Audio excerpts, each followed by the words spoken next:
د امریکا لخوا د یو تښتېدلي طالب شړل او طالبانو ته د خلکو پیغور وایي نورو ته د تښتېدلو پیغور ورکوي خو خپل کسان هم اسلامي نظام کې نه پاتې کیږي.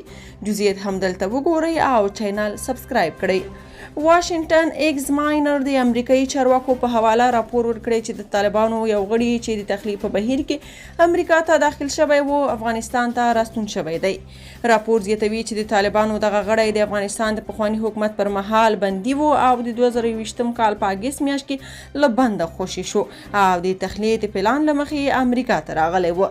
د امریکا فدرالي پولیسو دغه طالب غړی تر پیژندلو نیولو وروسته 3 اونۍ تر خپلې څارنې لاندې ساتلی و او بیا افغانستان ته لیږلی و. په همدې حال یو شمېر هیوادوال طالبانو ته د پیغور په ډول ویلي چې د طالبانو فعالان نورو خلکو ته د کمپونو تښتېدلو پیغور ورکوي خو خپل کسان بیا د افغانستان څخه په نورو هیوادونو کې ژوند کولو ته لومړیتوب ورکوي. د خلکو په وینا اوس مهال هم د ډیرو طالب مشرانو کورونه قطر، پاکستان او اماراتو کې دي. که چیرې دوی پر خپل نظام دومره باور لري نو بیا ولې خپل کورونه اسلامي نظام تر چتر لاندې نه راوړي.